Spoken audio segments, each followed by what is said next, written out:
ஒரு குறிப்பிட்ட அசலானது ஆண்டுக்கு 12.1/2% கூட்டு வட்டி விகிதத்தில் 2 ஆண்டுகளுக்கு பிறகு கிடைக்கக்கூடிய கூட்டு வட்டியானது 510 எனில் அதே அசலுக்கு அதே வட்டி விகிதத்தில் அதே காலத்துக்கு கிடைக்கக்கூடிய தனி வட்டி என்னன்னு கேட்குறாங்க.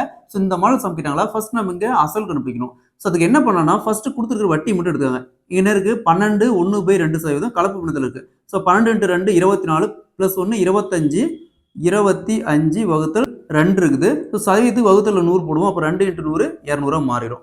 ஸோ அடுத்தது இது அப்படியே 25 கேன்சல் பண்ணிங்கன்னா வரும் 1/8 வரும். ஸோ இந்த 8 அப்படிங்கிறது அசலுக்கான ரேஷியோ, இந்த 1 அப்படிங்கிறது வட்டிக்கான ரேஷியோ. இது ரெண்டையும் ஆட் பண்ணால் மொத்த தொகைக்கான ரேஷியோ. ஸோ 8 அதாவது அசலுக்கான ரேஷியோ தனியாக எடுத்துருக்காங்க 8. அதே மாதிரி மொத்த தொகைக்கான ரேஷியோ 8 + 1 9. நெக்ஸ்ட் இங்கே வருஷம் 2 வருஷமும் 3 வருஷமும் பாருங்க எத்தனை வருஷம் வந்து அதை எடுத்து பவரில் போட்டுருக்காங்க. 8² 9², 8² 64, 9² 81. இந்த 64 அப்படிங்கிறது அசலுக்கான ரேஷியோ, இந்த 81 அப்படிங்கிறது மொத்த தொகைக்கான ரேஷியோ. ஸோ இந்த மொத்த தொகையில் என்ன இருக்குது, அசல் பிளஸ் வட்டி ரெண்டு கலந்து தான் மொத்த தொகை. ஸோ இப்போ இந்த மொத்த தொகையிலிருந்து அசலை மைனஸ் பண்ணுங்க. அதாவது 81ல் இந்த 64 மைனஸ் பண்ண மீதி என்ன வரும் 17. ஸோ 17 தான் வட்டி. அப்போ 17 பார்ட்டுக்கு தான் இந்த 17 பார்ட்டுக்கு தான் இந்த கூட்டு வட்டி 510 ரூபா. 17 பார்ட்டுக்கு 510.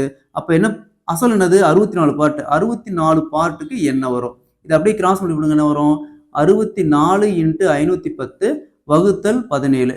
ஸோ 51 16 கேன்சல் பண்ணால் 3 0 வரும். நெக்ஸ்ட் 3 × 64 192. இங்கே ஒரு 0 இருக்குது. ஸோ அசல் பார்த்தீங்கன்னா 1920 ரூபா. அசல் 1920 ரூபா. ஸோ இந்த கொஸ்டின் பொறுத்தவரைக்கும் டிஃப்ரெண்ட் ஆங்கிள் கொஸ்டின்ஸ் கேட்பாங்க. இதே கொஸ்டின்ஸ் கூட அசல் கேட்பாங்க. அப்படி கேட்டாலும் இதே மெத்தட் தான். ஸோ அசல் 1920 ரூபா. அதை எடுத்து அப்படிங்க சப்ஜெக்ட் பண்ணுங்க 1920 ரூபா. ஸோ இதுக்கு நம்ம தனி வட்டி கண்டுபிடிக்கணும். எப்படி கண்டுபிடிக்கலாம், என்ன கொடுத்துருங்க அசல் 1920 இன்ட்டு இங்கே வட்டி 12.1/2% இருக்கு. ஸோ அப்போ 12 × 2 24, 24 + 1 25 வகுத்தல்ல 2 இன்ட்டு சதவீதத்துக்கு 100 போட்டுக்காங்க. சதவீதத்துக்கு 100 இன்ட்டு வருஷம் 2 வருஷம். சரிங்களா. ஸோ நெக்ஸ்ட் இந்த ஒரு 0க்கு ஒரு 0 அப்படியே கேன்சல் பண்ணிடலாம். நெக்ஸ்ட் இந்த 2க்கும் இந்த 2 அப்படியே கேன்சல் ஆயிரும். நெக்ஸ்ட் 25 5ஆல் கேன்சல் பண்ணால் 5, இதேமாதிரி இங்கே 5ஆல் கேன்சல் பண்ணால் 2. ஸோ அகைன் பார்த்தீங்கன்னா 192 2ஆல் கேன்சல் பண்ணால் 9 2 18 மீதி 1 6 2 12. ஸோ அப்போ 96 × 5 96 × 5 இது அப்படியே பிறகு என்ன வரும் 96 × 5 = 480 ரூபா. ஸோ அப்போ தனி வட்டி பார்த்தீங்கன்னா 480 ரூபா வரும். Option D is the correct answer.